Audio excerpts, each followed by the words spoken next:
everyone, my name is Steph, this is the Novelty Corner and welcome to another vlog.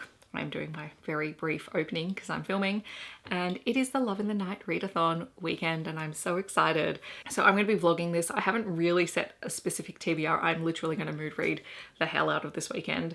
And along the way, I'm going to include some other bits and pieces. I am going to be decorating my apartment for Halloween, so that footage will possibly be the next clip in this video or maybe a little bit later on. I'm excited. I didn't decorate my apartment for Halloween last year because I was just really mad at the state of the world, but I'm doing it this year. I've already got the boxes out and everything. They're ready to go. My tentative TBR, or things that are on my radar for this readathon, are Katie Roberts' Patreon short for September, because I think we voted for her to choose to write something bonkers and she wrote some kind of demon story. So that won't be long and that will be fairly quick to read. So I'm hoping to get to that. I also have Headless by Veda Weiss, which is another short story. I think it's less than 20 pages. I also have Hell's Bell by Kerry Arthur, which is the second book in her series, which was the paranormal romance series set in Victoria. So I would really like to read that this weekend. I also have Witch Please by Anna Guire, and I thought that would be fun because it is a witchy story. Those are some of the things that are sort of on my radar, and also inspired by Brie when we had our live stream. I've also created a little page in my digital planner that has some other titles. So stay tuned, there'll be more clips after this. Okay, so the lighting is going to be kind of terrible for a couple of minutes, but I've pulled out my Halloween boxes and we are going to be Halloweenifying my little front of the room, which is pretty much what I always do for Halloween, just because it's the only place I've got a lot of space. Let's do it.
Okay, so it is now, I don't know, a couple of hours after I set up all of the Halloween decorations, which for anyone who wants to know what my reading view is, it is my Halloween decorations. Anyway, I haven't started reading yet, so I'm going to start with Katie Roberts' Patreon short for September, which is Evie and Her Dream Demon. I don't know anything about it. Let's read it. All right, so that was super short. It is, and I think I was saying Evie before, it's just Eve. I don't know why I'm saying Evie. This is what my brain has been like today. Eve has been having dreams, and in her dreams, she is seeing this big devil-like character. You know, in her head, she talks to herself, you know, it's all fantasy, so this is fine, whatever, it's all good. He looks like a monster, but hey, he sounds like my friend Daniel. Now, this doesn't end with an HEA or a happy for now because it's a really short story. I would like more. Katie better write more for this because this is great. It does kind of mix in some Christian elements to it, obviously, because she talks about religious iconography in terms of demons and devils and things like that, and comparing this figment of her imagination, or Izzy, we don't know. But yeah, that's super steamy and it was great. So the next one that I'm going to read is Headless by Vida Weiss. This is another short story. I think it's about 14 pages long, and it is apparently a polyamorous retelling of the legend of Sleepy Hollow. So let's read it. And because I did this the last time I read a book that came with some content warnings, here are the ones for Headless. Okay, so that was pretty short, but it is about how the Headless Horseman, or Brom, comes back to visit his two lovers every October and how they wait for him every October. And then it's very steamy. I will say though, I did have kind of a hard time keeping track of whose body parts were whose and where everything was in this. I don't know why, maybe it's I'm tired. I did really like it. Great October read. So clearly I'm kicking off Love in the Night with all of the erotic short stories. I don't even know. So I started reading Hell's Bell by Kerry Arthur, which is the second book in the Lizzie Grace series, which I'm really enjoying. This is the Australian paranormal story set in Victoria, and it's really interesting so far. So Lizzie gets caught up investigating the death of a group of people on the werewolf reservation, and it appears that their souls are being stolen from them and they don't quite know what it is. I'm about 50% of the way in now and I'm really enjoying it. This one is quite cool because you have Lizzie and her best friend, witch familiar Belle, talking to spirits and trying to solve this case, and also Lizzie is working with Aidan, who is a werewolf and one of the local sheriffs on the reservation, and they are still trying to go on their first date and it keeps getting interrupted by murders. I'm waiting for something bad to happen, like Lizzie and Belle getting slapped on the wrist for being witches in a town that is very anti-witch. It's kind of stressful in that way, but tonight is movie night, so I'm going to put a pause on this until after the movie. We're watching The Meg tonight because someone was very unhappy with me that I hadn't seen it before, so that's our movie of choice, talked down from horror movies because I will never sleep again if I watch any of those. So yes, that's where we are at the moment. I've just got back from a walk. It's Saturday, so happy Saturday, and that's my phone going off because I've been trying to catch up on messages. So I'm going to see what those are in a second. But apparently today I have 4 things arriving in the mail because Australia Post has a massive backlog and they're basically shut down. Oh my God, what is my hip doing? I don't even know. They shut down their pickups and they're having a delivery blitz. But the exciting thing is apparently my cricket is arriving today. That's exciting. That was my birthday present to myself. So fingers crossed it turns up. I can't remember if I mentioned yesterday, but I was batch filming videos. And today is the day where I'm going to try and do some batch editing. So this could be a bit of a long day. I have a September favourites video. I have my books beside my bed video. I think this one could be Read Digital November because I've already got the prompts and I know I'm not going to be setting a TBR, so I just pre-filmed it. And then I have some picture book recommendations. There's a Halloween picture book recommendation, there is a Bob Graham one, and there is animal picture books. So sad face, my cricket did not arrive today. The iron-on transfer stuff I ordered came, but not the actual machine. So I hope it arrives next week. But I did receive other happy mail and I ordered some new business cards from Canva because I always have some with my social media links on them. And I have to say I'm very impressed with Canva's packaging. This is a very nice box. And I got some stickers and there's a thank you card. And then the cards come very secure in this box. To be honest, I was kind of just mucking around, but I really liked this design with the book and the flowers. So yeah, those are my business cards. They're just super simple. I also had a Kiki K order come in because they've had their massive sale because I think they're in receivership or something like that. Anyway, I ordered a set of notebooks, which may possibly be some gifts for my colleagues. I ordered a bunch of cards. So usually I got almost 2 of everything. So there's some happy birthday ones. This is a card that I'll keep for Mother's Day, one for Father's Day, another birthday card. I loved this one.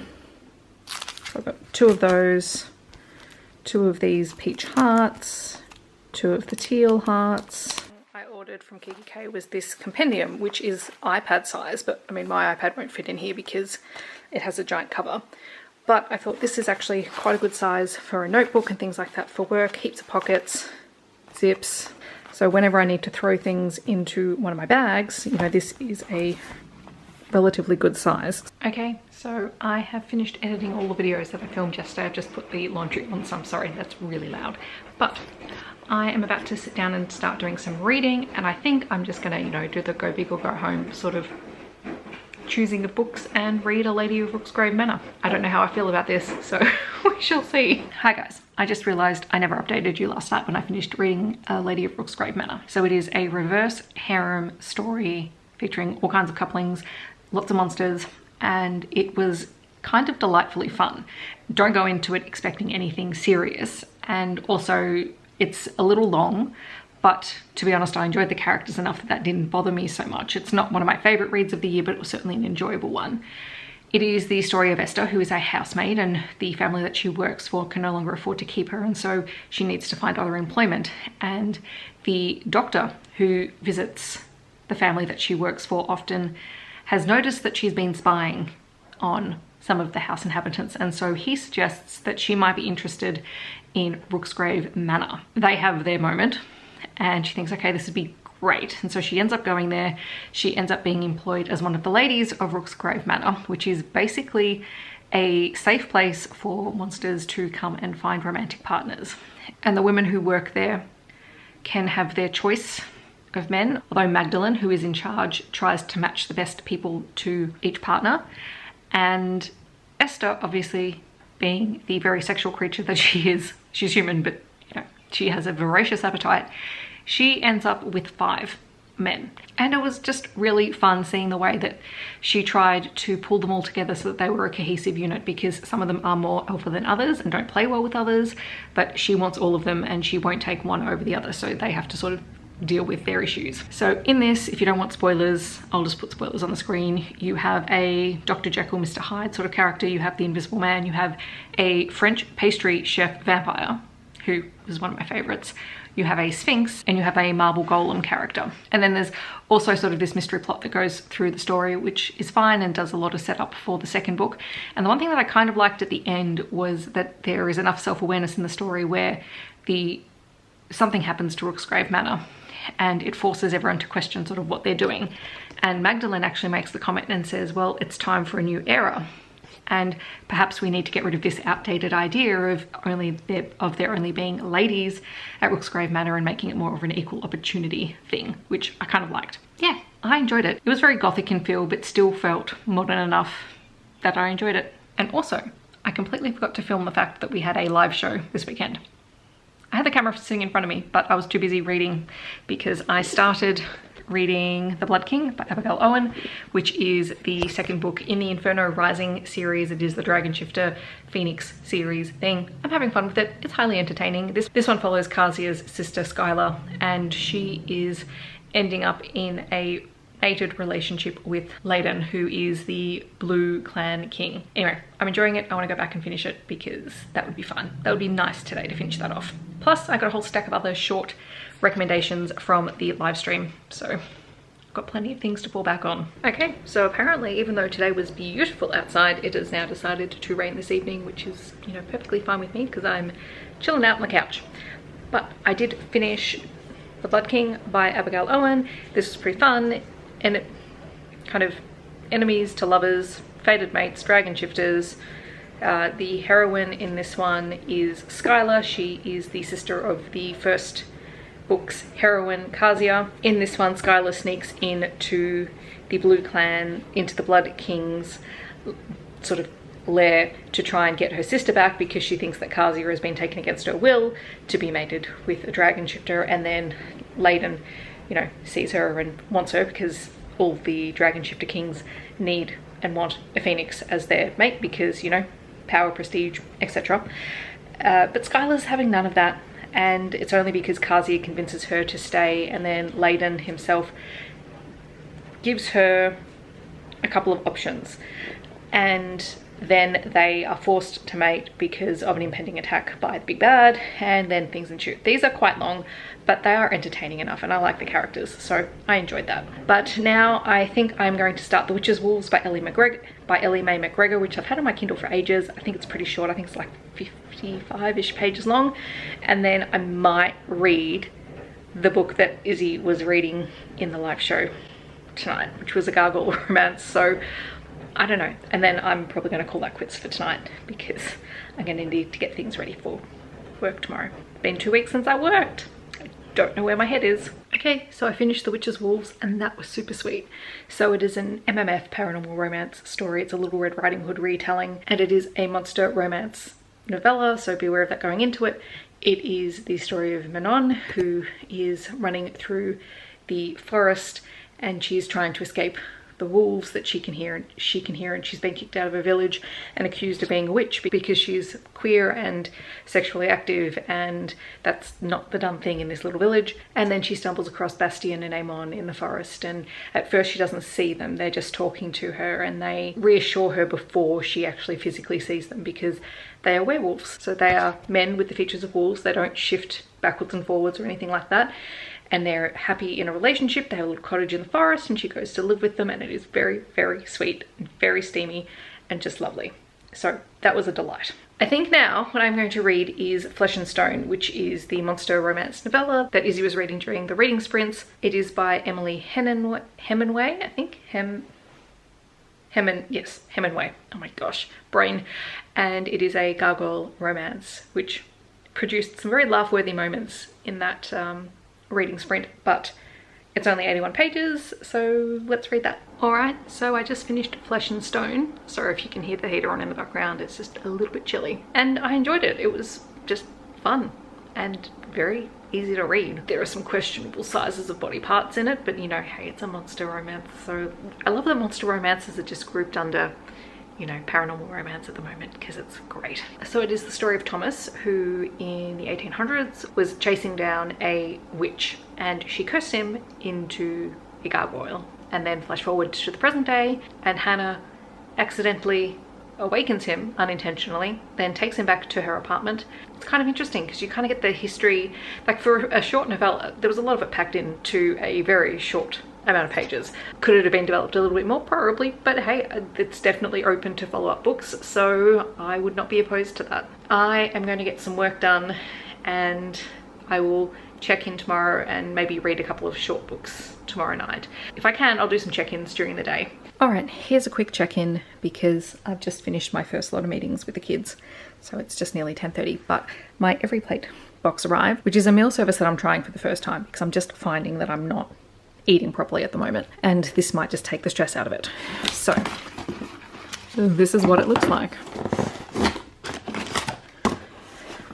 So I got the 3 meals for 2 people, even though I'm 1 person, because this will give me 6 meals at least. So I got the speedy pork meatballs, the Mexican beef quesadillas, and the classic chicken burger. And this is what the box looks like inside, and all the refrigerated goods are inside this bag. So I am going to unpack all of this, see what needs to go where, figure out my life, and then it is my morning tea break. Well, it is nearly 3 o'clock and I haven't done any reading today because obviously I've been working. It's been a day. The kids were good. The kids were good this morning. It was good to see them online, and they pretty much mostly participated in everything, which was fantastic, but it's been a long day. In case anyone's interested, I've been using my iPad and projecting it onto my laptop and then sharing that through our screen. So this morning we were brainstorming some of the features of non-fiction texts because we're going to be writing about them. And then one of my groups worked on, you know, writing down some facts about ourselves and our class for our new principal who started today. My second group got to choose their topic to write about, so they decided to write about Lego. So we did a bit of a brainstorm about what we knew about Lego, and then I did a modelled piece of writing and then they wrote their own. So theirs is very different to mine. And then we were talking about sharing and some of the keywords, sharing in maths, so division. or early division. And then this afternoon we were doing our startup program and we were looking at growth mindset. So we were thinking about 2 things that we can do really well and something that we can't do yet. But yes, this is all of my, how it goes. So nearly done for today. I've got one more meeting and it's got really dark and raining outside. So I'm hoping it clears up so I can go for a walk this afternoon. We're doing the hair thing again, except this time it is actual pink hair dye. So this could go really badly. Okay, so I've just washed the dye out and it's looking nice and pink. I'm gonna let it air dry for a bit before I try and run a brush through it. Otherwise it's just gonna go completely flat. So now time to make dinner. I think I'm gonna make the chicken burgers that I got in the Every Plate box.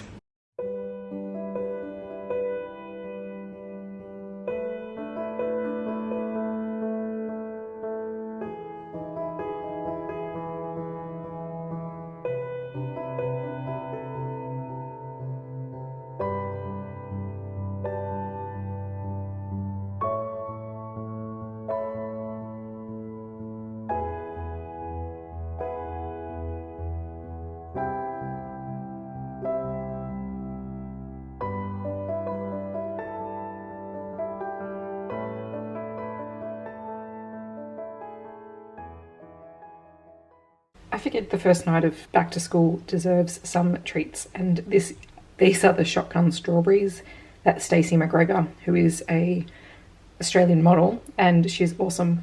She shared this on Instagram as her go-to very easy and quick treat because it's just strawberries and 2 chocolate bars that you melt down and then use the actual packets as a little piping bag. So I'm going to put these in the fridge and let it cool. Alright, so I'm going to read the last couple of books for Love in the Night Readathon because it is Monday night. So I'm going to try and read at least 2 novellas tonight. So the first one's a short story, not a novella. It is Mounted by a Monster Under Her Bed by Shae, which is a book that I know that Brie from In Love and Words has talked about a lot.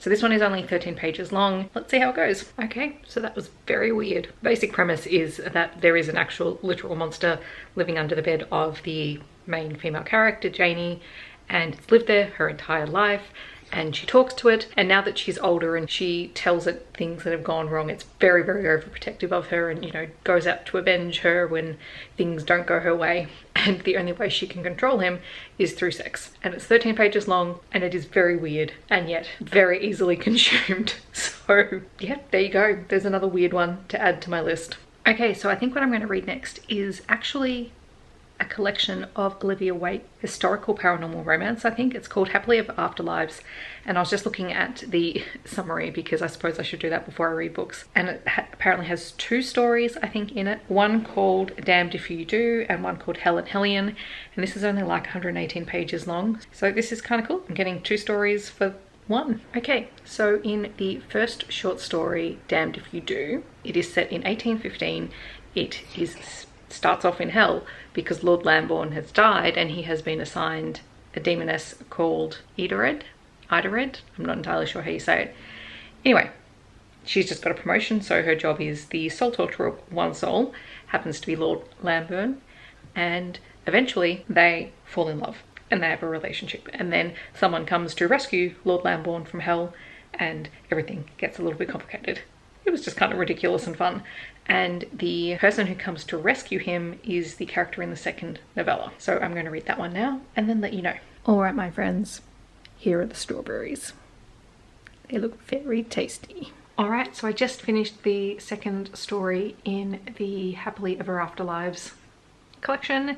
This one was Hell and Hellions and follows Virginia Greenaway, who was one of the characters in the first short story. She's a woman who, she's sort of a bit of a social outcast, and then at one of the balls she sees this gorgeous man, demon, person thing walking towards her, and he's stark naked, and it turns out his name is Daniel Grieve. He is an incubus and he has taken a liking to her. Now she can see him because she is the only human to have walked in hell, which you have to read the first short story to understand why that happened, and she can see other demons around her as well. But he's very intrigued by her and they start to pursue a relationship, and then he wakes up with a soul It was fun, it was cute, and I kind of liked the story arc because this one goes to the end of their lives and what happens next, and it's just gorgeous. Yes, I really enjoyed that, and I think that is a wrap on the books that I'm reading for the Love in the Night Readathon round 3. I'm going to do all my stats and things and we'll wrap this up. Okay, so let's try and wrap this up. I read a total of 9 things, 3 short stories, 3 novellas and 3 novels over the last 4 days. Yay for holidays, because that's pretty much the only reason I did that. Of those 9 stories, I read a total of 1,474 pages, and then if I was going to rank them from my least favorite to my favorite, my least favorite was probably Mounted by a Monster Under My Bed. It was just short and weird. That was probably my least favorite, but you know, still entertaining. Like, none of these got particularly low ratings from me. After that was Flesh and Stone by Emily Hemingway. I think it's a really great start to the series and I'd be interested in seeing what she does with it. Then Even Her Dream Demon by Katie Robert, just because I was really intrigued by the premise. Happily Ever Afterlives by Olivia Waite, because that was just a really fun historical paranormal romance, which can be sometimes harder to find than you would think. After that, I had Headless by Avita Weiss, which was a really interesting Legend of Sleepy Hollow retelling. Then The Blood King by Abigail Owen, which was the Dragon Shifter book. A Lady of Rooksgrave Manor by Catherine Moon, which I found really entertaining. A little bit long in places, but I love the characters. After that, Hell's Bell by Kerry Arthur, which is the Australian paranormal romance. Wolf, shifter, witches, vampires, etc. I'm just really enjoying that series. Love that it's Australian and I will be continuing it. And then finally, my favourite read for this readathon was The Witches' Wolves. It was a short, sweet menage, paranormal monster romance, Little Red Riding Hood retelling. I mean, it was great. So that is my wrap up for the Love in the Night weekend readathon round 3. Thank you very much again to Shae for hosting it, and to the other co-hosts Izzy and Laura. I know we all had a really great time. We are going to have a live show on the weekend. I'll leave all the details down below. It will be on Shae's channel, and we're going to be having a chat about the books that we read, I assume, and also, you know, all of the other fun paranormal books that we might be reading for the rest of the month, because I still have more on my list. I just need to take a break for a couple of days. Thank you very much for watching. If you got this far in the video, A, congratulations. B, if you were participating, let me know your favorite read from this round of the readathon. Otherwise, you can leave me a wolf emoji for my favorite book from this week. I'm losing my words. I'm really tired, guys. It's been a long day. Thank you very much for watching. I hope that wherever you're in the world, you're staying safe and healthy, and I'll see you in my next video. Bye, everyone.